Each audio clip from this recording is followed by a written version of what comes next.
The retail wreck that we told you could be coming came with a vengeance and weighed on stocks. Weak earnings from the likes of Macy's, which we'll get to in a minute, along with other weakness in the group, brought the whole sector down.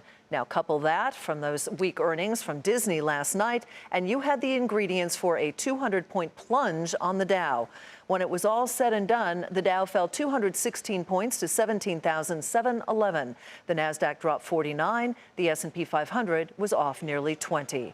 Bob Pisani has more on this down day. It's been a confusing 2 days for the markets. Remember, the Dow Jones Industrial Average was up 200 points yesterday, down 200 points today. What's going on?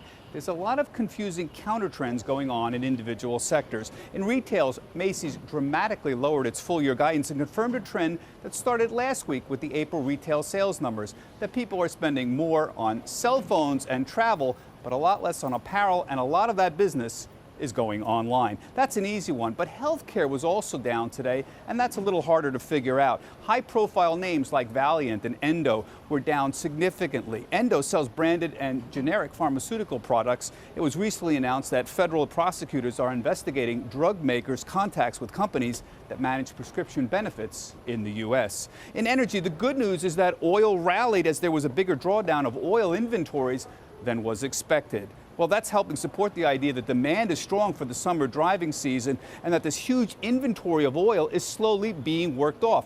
That's positive and supports the idea that energy may be at some kind of bottom. There may be other issues that are adding to the volatility. For example, we're exactly halfway through the quarter. A lot of hedge funds would find out about redemptions right about now. That also may be a factor. The bottom line here, there's a lot of moving parts to the market right now.